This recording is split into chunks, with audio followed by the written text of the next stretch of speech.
Among the labels on the supermarket shelves, you can now find those that say no MSG. Why does a major food company like Campbell's, for instance, feel it necessary to let you know that some of their products contain no MSG? And more than that, what is MSG? Monosodium glutamate. You may remember it from back in the 60s. That's when most of us first heard of the salt-like substance that was mainly used in Chinese restaurants and could give you what was then called an MSG buzz.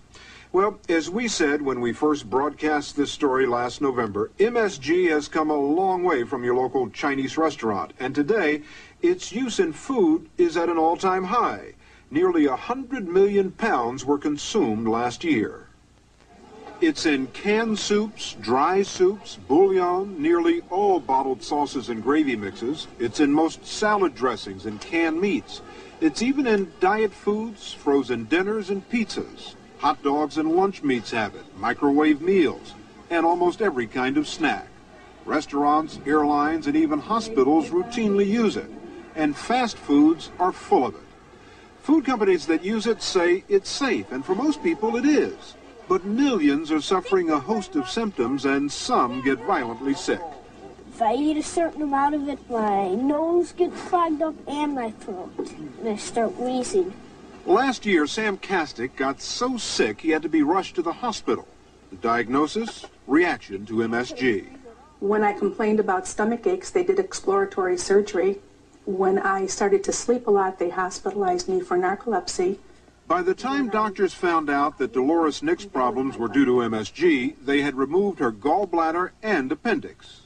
The range of reactions is amazing to me as a physician. Asthma, heart palpitations, headache, dizziness. Dr. George Schwartz is a toxicologist who has studied the adverse effects of MSG for more than 10 years. In addition to several medical textbooks, he's written a book for laymen on MSG. He says that, contrary to what we're being led to believe, MSG is not simply a seasoning that makes food taste better. The difficulty is it goes into people's systems and it has tremendous effects throughout their body. Because of his activism, he's become a thorn in the side of the food industry and the FDA. But Dr. Schwartz is not alone. There have been many published studies by doctors and scientists discussing the adverse effects of MSG. There is a lot of evidence that it causes headaches. This study from the Eastern Virginia Medical School. According to other studies, MSG can cause swelling as well as chest pains, a burning sensation, and an overall feeling of weakness. Dr. Rafe Lara from the Harvard Medical School writes of dangers to children. Still, another report, this one from 2 Australian scientists, says it provokes asthma. And Dr. John Olney, a professor at the Washington University School of Medicine, who has published more than 200 studies and papers, says that his 20 years of research with laboratory animals shows MSG is a hazard for developing youngsters. I think it definitely poses a threat to infants and children. I think it poses a threat of causing irreversible brain damage to immature humans. There's simply no point in alarming the public about a situation that they need not be alarmed about from a health standpoint. That's been the position of the Food and Drug Administration for the last 30 years. Michael Taylor is the newly appointed Deputy Commissioner for Policy. The FDA continues to agree with the food industry that MSG poses no health problems, and they have no plans to take it off the list of safe ingredients. The FDA has been aware of studies that have been done and papers that have been written by doctors and scientists around the country saying that MSG causes all sorts of adverse reactions. Yet the agency has chosen to believe studies that say the contrary, that MSG is okay, and disregard the body of work that says just the opposite. Why is that? Well, your question suggests that there's some equal balance in the scientific literature on this question. That's simply not the case. There's a very large volume of evidence, scientific studies conducted around the world that demonstrates that these very broad kinds of reactions simply are not attributable to MSG. So these people who have these reactions, it's what, psychosomatic or something? There could be any number of explanations for the reactions that are being reported.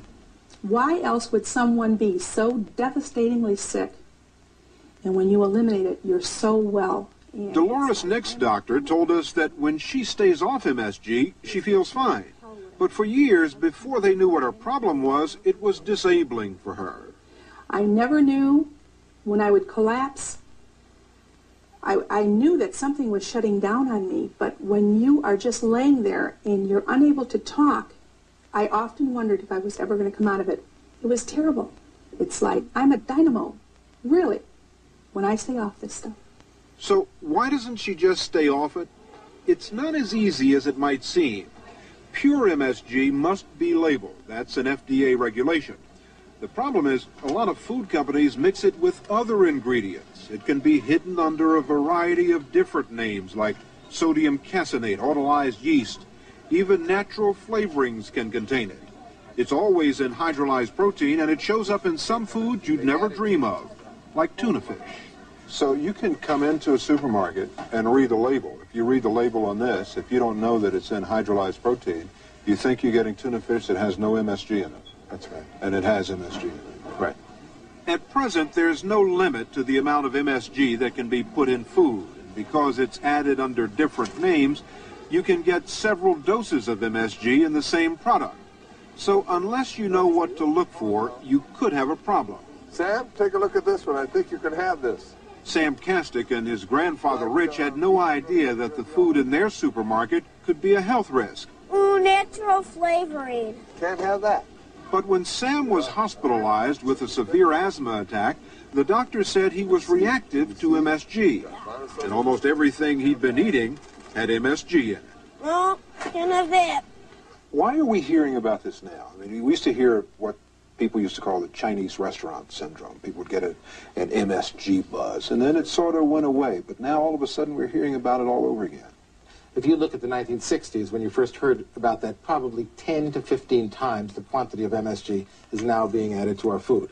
Why so much more now? Flavor enhancement has gotten to be big business. Let's say you and I form our own company, and we have a big vat of our soup right here, and you put in 20 chickens and 10 heads of celery and, things of that sort. Okay, now what if somebody comes along and says, forget about your 20 chickens, put in 10 chickens, and instead put in a pound of this stuff, and you're going to get a very similar flavor profile. And this stuff will cost less than This stuff costs less than $1 a pound. Chickens are expensive. MSG is cheap. Are there other reasons for using MSG besides the economic bottom line? We thought that was a good question, but a host of major food companies wouldn't answer it. Heinz wouldn't. The makers of Chef Boyardee refused. Progresso said no. Accent, no. The Lipton Company refused. The Campbell Soup Company also said no. We then turned to the Glutamate Association, an organization that promotes the use of MSG. They told us there's nothing wrong with MSG, it's perfectly safe to use. However, they wouldn't talk to us on camera either. They did give us a list of 5 doctors. One of them was Dr. Fred Atkins, an allergist, who wanted us to know he doesn't represent the Glutamate Association. What is it that MSG does in food? Why put MSG in food? It's described to be a flavor enhancer so that it improves the taste of certain foods, supposedly. It makes it taste better. Right. Forgetting that it makes the food taste better. Put that aside. Are there any positive benefits from using MSG? I don't know of any, no. You don't know of any? No. Then why add it if people are getting sick from it? Well, I think it depends, first of all, are people really getting sick from it? And if some are, is it a small group of people or is it a large group of people? The estimates of how many are affected vary widely. Many doctors we spoke to said there could be a significant segment of the population that has experienced symptoms. Even the food industry acknowledges 2%. And 2% means 5 million people. Dr. John Olney is convinced many more are at risk. I'm talking about risk to infants and children. That makes up a very large percentage of the population. It was Dr. Olney's research showing possible danger to infants that led to the removal of MSG from baby food back in the 70s. He's concerned about children today who are exposed to unregulated amounts in the food they love most, fast food and snacks.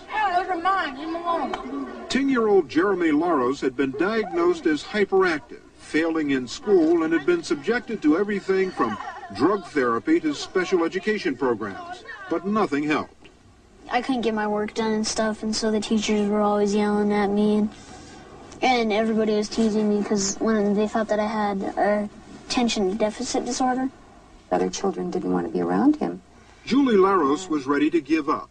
For 5 years, her son Jeremy was angry and aggressive toward his schoolmates and family. He was miserable because he couldn't cope with his own behavior. Jeremy's family took him to Dr. Schwartz, who told them to remove all MSG from his diet. Almost immediately, there were dramatic changes. His hyperactivity disappeared, his grades dramatically improved, and so did his relationships with friends and family. Hey, Jeremy! Yes, I'm okay. We lost him for 5 years, and we have him back. And he's a wonderful, delightful, beautiful, bright child, and it was a long, hard search. Let me ask you to get to the nut of this thing. Would you like to have more studies? Yes, I would. Now, you're the person the Glutamate Association sent us to see, and you think there should be more studies?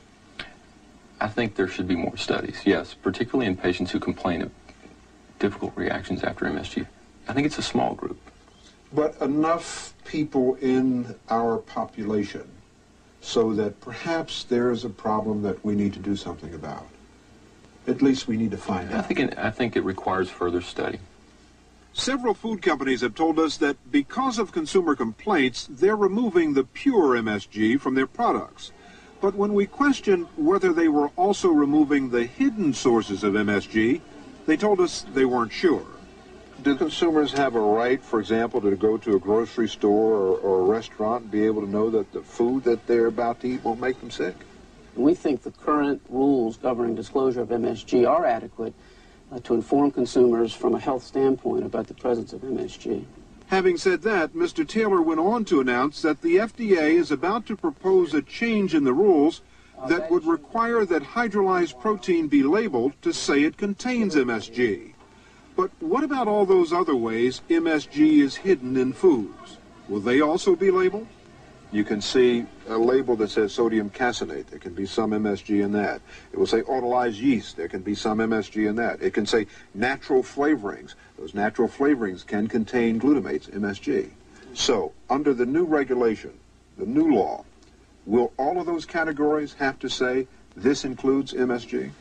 When MSG is present in another food ingredient at significant and functional levels where the MSG is having itself a flavor-enhancing function in the product, the answer is yes.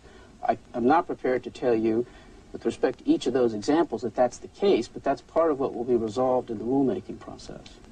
The FDA says this process will take at least a year. In the meantime, what about the consumer who wants to avoid MSG? At least for now, you're on your own. When we recently spoke to the FDA for a progress report, they told us nothing's changed.